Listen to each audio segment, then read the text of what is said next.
Isaías 58, verso 1. Clama em alta voz, não te detenhas, levanta a voz como a trombeta e anuncia ao meu povo a sua transgressão e à casa de Jacó os seus pecados.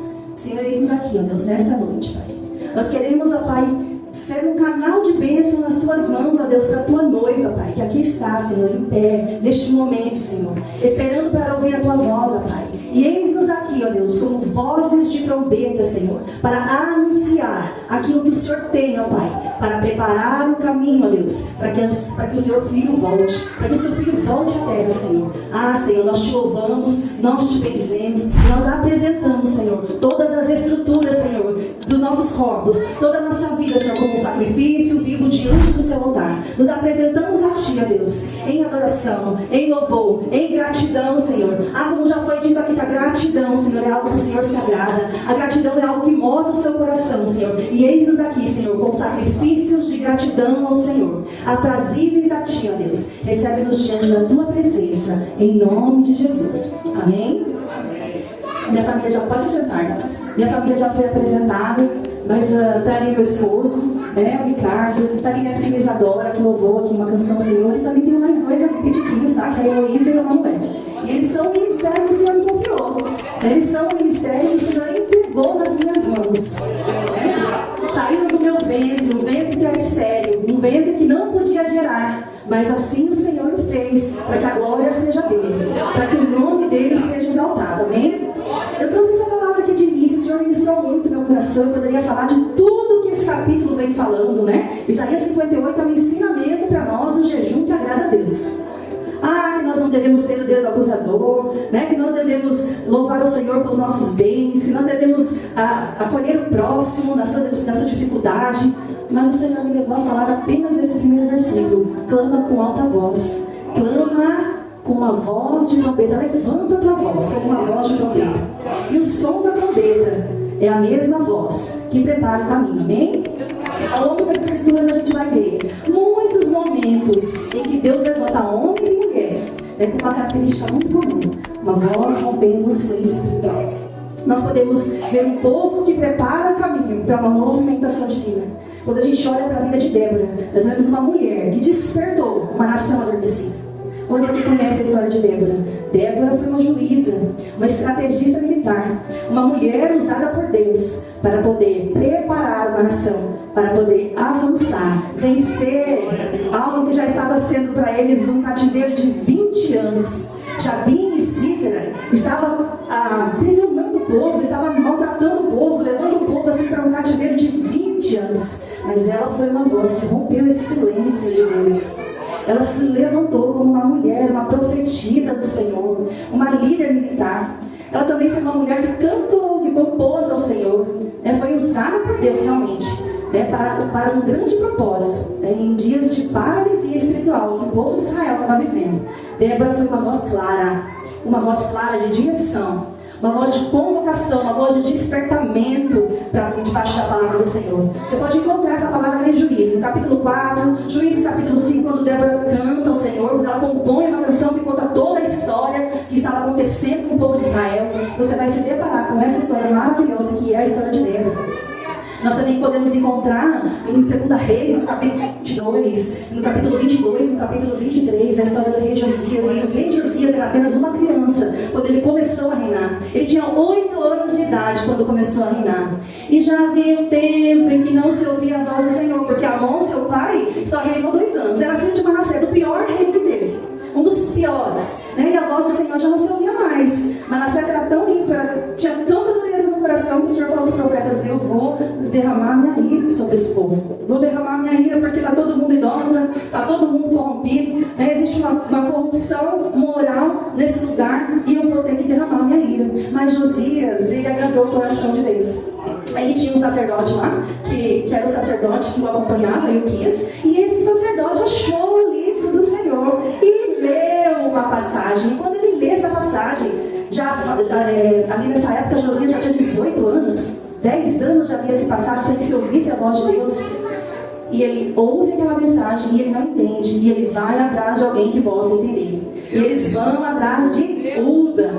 Já ouviu falar de Uda? 2 Reis, capítulo 22, no versículo do 14 ao 20. Ali nós encontramos essa profetisa que rompe o silêncio de interpretação da palavra de Deus. Ela tem precisão profética quando ela diz para Josias, né, para os enviados ali, para Euquias: olha, eu vou derramar minha ira sobre esse povo, mas fala para esse rei, que me mandou aqui, ó, com você não vai ver o mal que eu vou fazer sobre Israel. Você não verá o mal que eu vou fazer sobre Israel, porque o Senhor se agradou do coração daquele homem. E a voz de Uda foi uma voz que levou Josias ao arrependimento, à convocação do arrependimento nacional. Uma reforma espiritual aconteceu no meio do povo, e eles puderam restaurar a aliança através da Páscoa, porque a Páscoa representa a aliança do Senhor. Quando nós vemos aqui em 2 Reis, no capítulo 22, quer abrir comigo? Abre lá, ó. Vamos ver aqui, ó, 2 Reis, capítulo 22, do 14 ao 20 a gente vai encontrar essa história. Mas lá no capítulo 23, nós temos ali, ó, o versículo 21.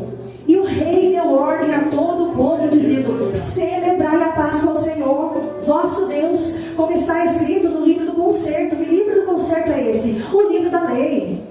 Êxodo, Levítico, Deuteronômio, lá atrás, ó, Gênesis, o Pentateuco, o livro do concerto. E lá havia uma instituição para o povo de Deus, que era celebrar as festas fixas do Senhor. E eles já não estavam mais fazendo aquilo que Deus havia dito para que eles fizessem. Eles já não estavam mais cumprindo aquilo que o Senhor havia falado.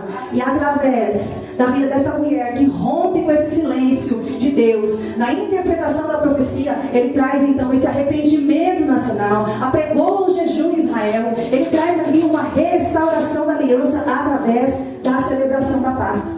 E ali acontece a celebração da Páscoa, como diz o versículo 22, porque nunca se celebrou tal Páscoa como esta, desde os dias de juízes que julgaram Israel, nem em todos os dias dos reis de Israel, nem tampouco dos reis de Judá. Olha que beleza de festividade foi essa. Ele celebrou algo que nunca antes tinha sido celebrado desta forma. Páscoa já havia sido celebrado, o povo já celebrava a Páscoa no Egito, o povo já vinha celebrando, mas desse jeito aqui, ninguém havia feito dessa forma. E a gente vai vendo também que o Senhor então vai levantando pessoas como trompetas na terra para anunciar o que tem que ser feito. Então nós já vimos aqui arrependimento, nós já vimos aqui paralisia espiritual que foi rompida por conta da profetisa Débora, né, da juíza.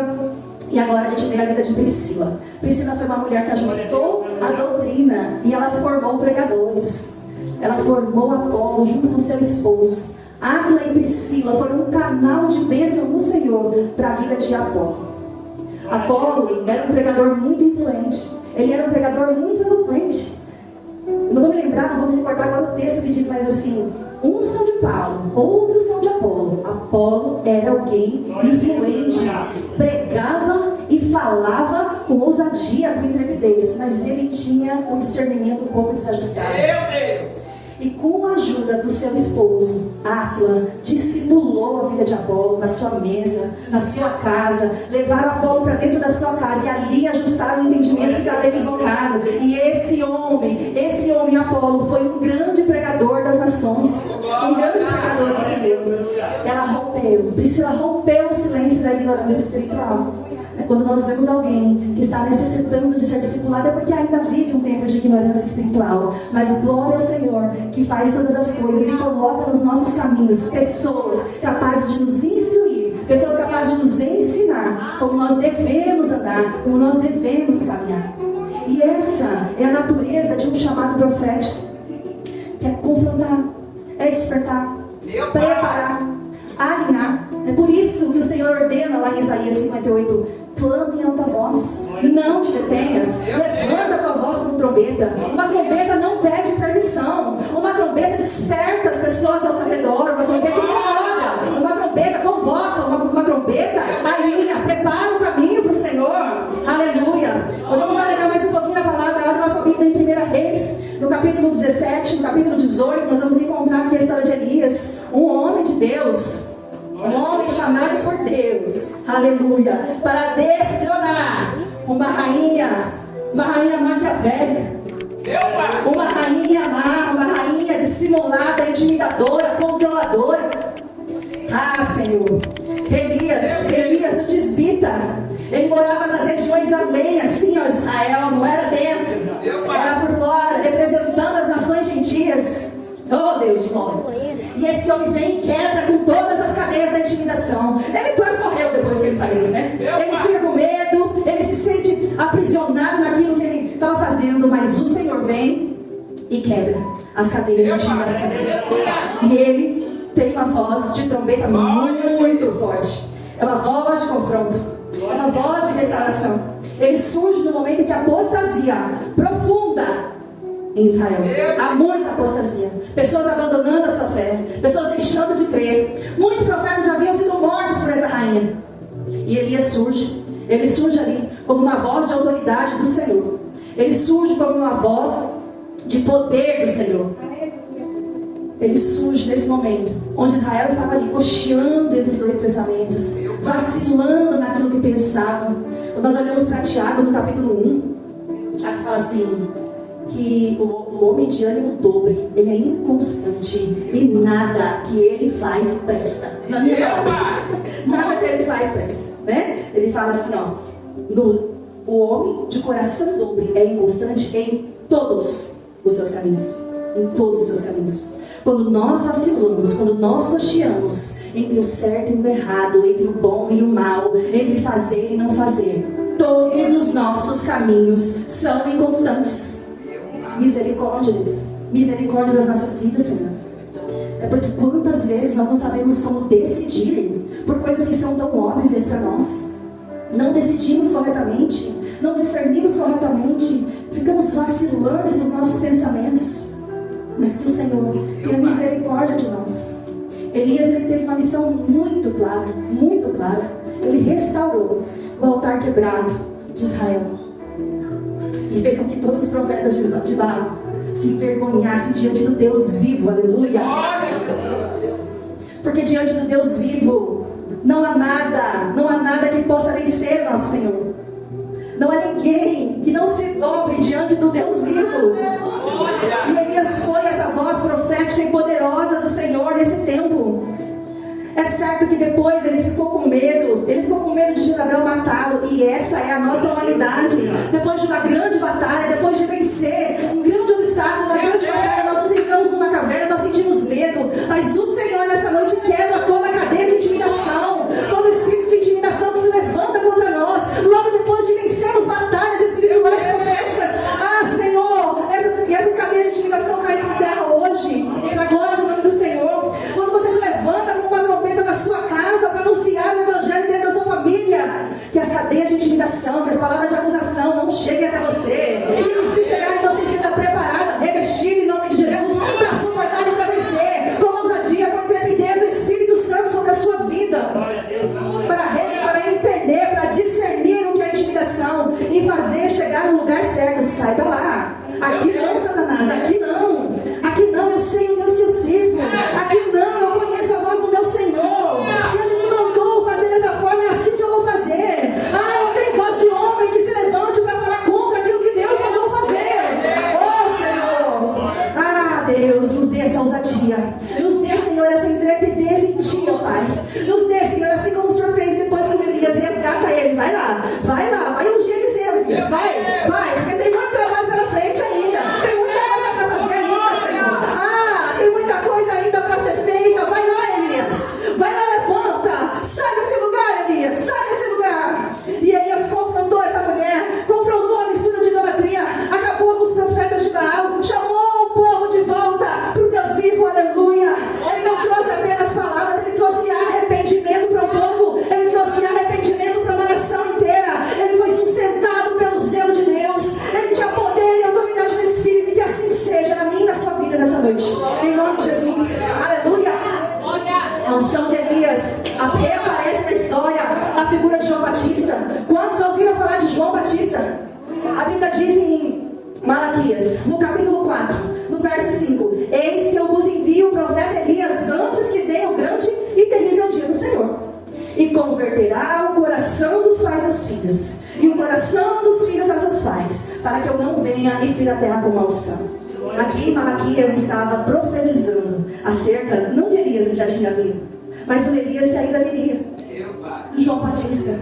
Porque lá em Lucas, no capítulo 1, verso 17, a gente vê um anjo Gabriel falando com Zacarias: ó, Zacarias, eu vou te dar um filho, e o seu filho vai ser separado, ele não pode tomar vinho.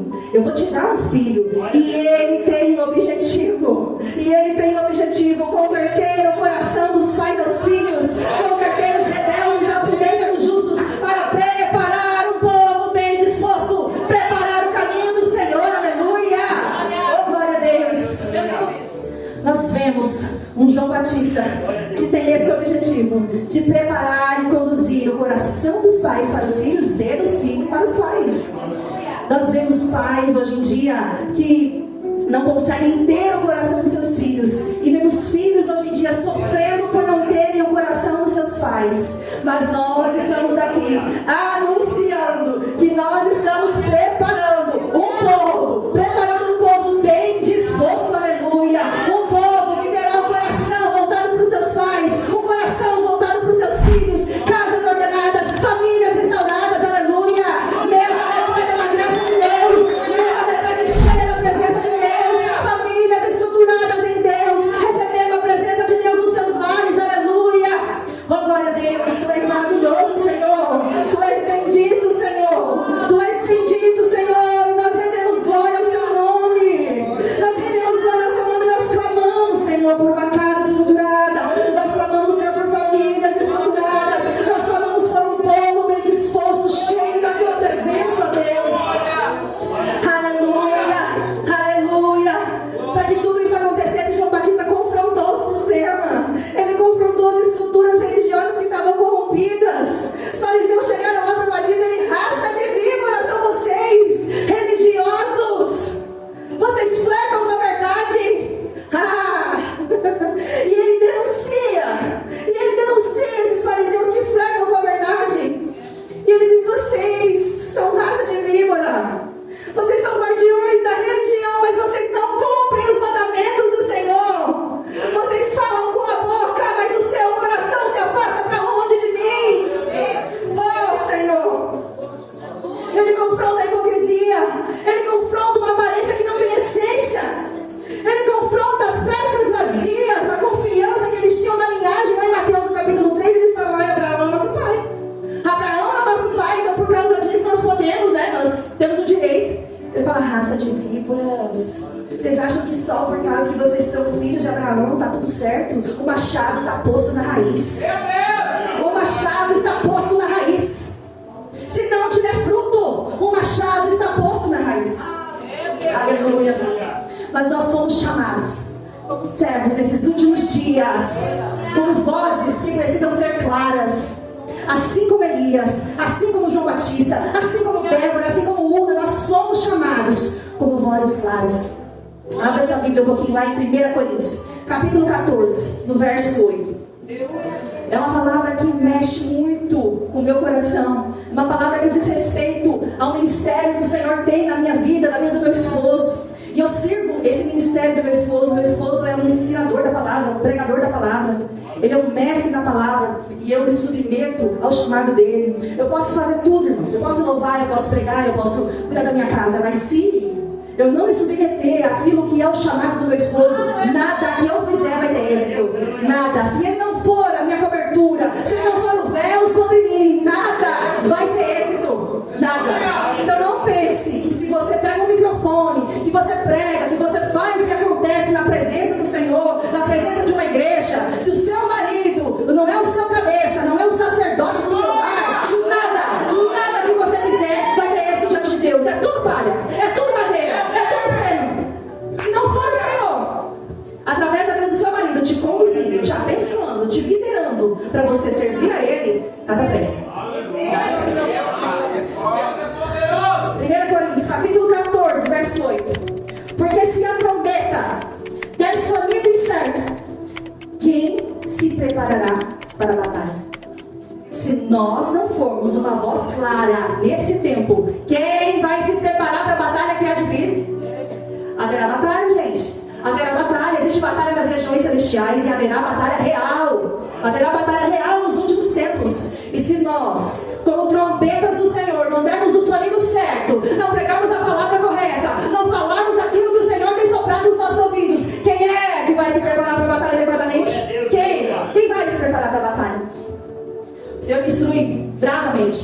vida de Paulo, e Paulo deixa esse texto para nós, né? Para que nós aprendamos, né, que nesses últimos dias existe muita confusão no reino, e nós precisamos dessa clareza, nós precisamos de pureza, palavra pura, nós precisamos de uma palavra pura, sem rebuscar, sabe, sem ficar tentando diluir a palavra, assim, vamos misturar um pouquinho de água aqui, não é daquele colocar um tio, uma vírgula na palavra do Senhor. Palavra é palavra, e nós precisamos dessa palavra que limpa, que cura, que restaura, que purifica, né? Nós precisamos dessa palavra pura, nós precisamos de firmeza, nós precisamos de temor do Senhor nos nossos dias, o temor do Senhor que nos prepara para pregoar essa palavra onde quer que nós estivermos.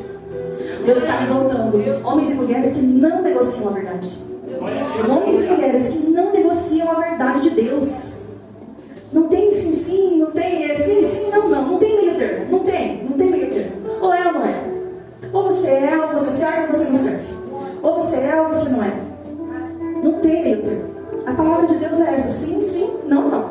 Se você falar sim, cumpra o que você falou. Se você falar não, cumpra o que você disse também. Não fica nesse meio termo, porque ai daquele que vota e não cumpre, ai daquele que promete e não faz, né? Ai de nós. O Senhor está preparando homens e mulheres, levantando homens e mulheres que não diluem o Evangelho. O Evangelho é esse Evangelho deve ser pregado, né, nos últimos dias. O Evangelho é esse, e nós não podemos diluir essa palavra. Vamos falar mais mansinho aqui, porque daí eu vou conseguir alcançar o coração ali. Vamos lá, vamos pregar a palavra e deixa que o Senhor, o Espírito Santo, conduz e ministra. O Espírito Santo de Deus é aquele que vai ministrar os corações e vai convencer o homem do pecado, né? Nós estamos num tempo onde Deus está levantando homens e mulheres que discernem os tempos proféticos. Existia um filho de Jacó, o nome dele é Issacar, e ele é uma das 12 tribos de Israel. E essa tribo, a tribo de Issacar, era uma tribo que discernia tempos e estações, que o Senhor está nesse momento nos preparando para discernir esse tempo profético. E sobre você repouse a unção de Issacar, a unção da tribo de Issacar, para você discernir os tempos proféticos na sua vida, as janelas proféticas do Senhor, que você possa discernir isso em Deus, discernir isso em Cristo. Amém. O Senhor está preparando um povo para o reino que vem. Aleluia. Vem o reino. Esse reino é um reino de justiça, paz e alegria. E o Senhor está preparando este povo para esse reino, preparando aqueles que levam o óleo consigo, assim como as virgens prudentes levam o óleo, né? O Senhor está preparando o povo que leva o óleo, mas o Senhor também está preparando aqueles que não dormem. Porque eu não sei se você já percebeu, mas lá na parábola das virgens prudentes, está em Mateus 25, se você quiser anotar, se estiver anotando, se quiser conferir, Mateus 25, existe ali uma parábola das 10 virgens, 5 virgens prudentes, 5 virgens loucas, todas elas estão dormindo, só que tem alguém acordado, e esse alguém acordado diz assim: eis aí o noivo, acorda, o noivo está aí. E nós queremos ser essa voz de trombeta que está acordada, amém? É muito bom ser virgem prudente que leva azeite, mas melhor ainda é nem dormir. Melhor ainda é estar acordado, entendendo e discernindo os tempos e as estações. Melhor ainda é poder chamar as virgens prudentes: vamos, acorda, desperta, porque o noivo está às portas, o noivo está chamando. Aleluia. Quando nós olhamos em Números 29, na propagação das festas de trombetas, ali onde o Senhor está ensinando as festas para o povo, existe uma palavra em hebraico lá que significa dia de gritos, e é Yom Teruah. Teruah em hebraico é grito. Então quando o Senhor fala aqui em Mateus 25 e tem alguém que grita, o Senhor está dizendo: tem uma voz de trombeta soando, tem uma voz de trombeta gritando: olha aí o noivo, aleluia, glória a Deus. E assim como Deus levantou Elias, assim como Deus levantou João Batista, assim como o Senhor levantou grandes mulheres de Deus em tempos de angústia e necessidade de grandes viradas espirituais, Ele ainda vai levantar vozes de trombeta nessa terra, antes da consumação de todas as coisas. Antes da consumação de todas as coisas, o Senhor vai levantar pessoas. Eu vou ler mais um texto com vocês aqui, está em Mateus, no capítulo 17, e o verso 10 ao 12 aqui, ó. Diz assim, ó: e os seus discípulos o interrogaram, dizendo: por que dizem então os escribas que é misto e que Elias vinha primeiro? E Jesus lhes responde: em verdade, Elias virá e restaurará e não o conheceram. Mas fizeram ali tudo o que quiseram, e assim eles também padeceram o Filho do Homem. Jesus, ao passo que Jesus anuncia assim, ó, Elias ainda vem. Ele fala, Elias já veio. E ele, só que ele deixa assim, é fato, ainda virá novamente o Elias. Mas eu digo para você, não é o Elias de carne e osso, é a unção de Elias que repousa sobre todos nós que somos servos do Senhor dos últimos dias. A unção de Elias virá novamente sobre nós, virá novamente sobre o seu povo santo, para preparar e apregoar a chegada do noivo. Eis que o noivo vem. Ele veio uma primeira vez, João Batista estava ali anunciando, preparando o caminho, mas ele virá novamente para buscar a sua igreja, para buscar a sua noiva. E nós iremos soar como vozes de trombeta, anunciando que ele vem, preparando o caminho para o Senhor. Então a pergunta que fica aqui, ó, você entende o seu chamado como trombeta? Você entende que você é uma trombeta escolhida de Deus para anunciar que Jesus vem, para converter o coração dos pais aos filhos, o coração dos filhos aos pais, alinhar a sua casa, alinhar as casas que você passa? Você entende que você tem esse chamado? Aleluia! Você entende que você foi chamado para despertar, para confrontar, para falar o que precisa ser dito em momentos que muitas vezes você vai se sentir inadequada para dizer, mas que você tem um chamado. Quer ouça, quer deixe de ouvir, você vai dizer em nome do Senhor. Você tem essa noção? Você sabe que você foi chamado para isso? Aleluia. Eu espero que você tenha entendido. Eu espero que você saiba. Eu espero que você reconheça que você é uma voz de trombeta para esse tempo. O tempo do fim está chegando. Os últimos dias vêm aí. E nós precisamos estar alinhados com o propósito do céu para nós, para a terra. Deus não está procurando voz barulhenta. O Senhor quer voz clara. Ele quer usar a voz clara. O Senhor não está procurando multidão de pessoas, né? Multidões de pessoas vazias. Ele está procurando pessoas cheias de Espírito. Pessoas cheias de Espírito que anunciam o caminho, que preparam o caminho do Senhor, que preparam o caminho do Senhor. Ele não está procurando muitos seguidores, pessoas que tenham seguidores na internet, popularidade. O Senhor não quer nada disso. Se fosse assim, todo mundo era igreja. Se fosse assim, todo mundo ia estar com Cristo quando Ele voltasse. Mas Ele está procurando pessoas que são fiéis à sua palavra, pessoas que são fiéis à sua palavra, pessoas que buscam a Ele. Se o Senhor está te chamando hoje para ser trombeta, não se cale. Não deixe de falar, não se cale. Não suavize a mensagem para agradar o interlocutor que está recebendo. Não precisa suavizar. Fale aquilo que Deus te mandou falar. A palavra é a palavra. Fale em amor, mas fale o que precisa ser dito, porque amor envolve correção. O Senhor corrige a quem Ele ama.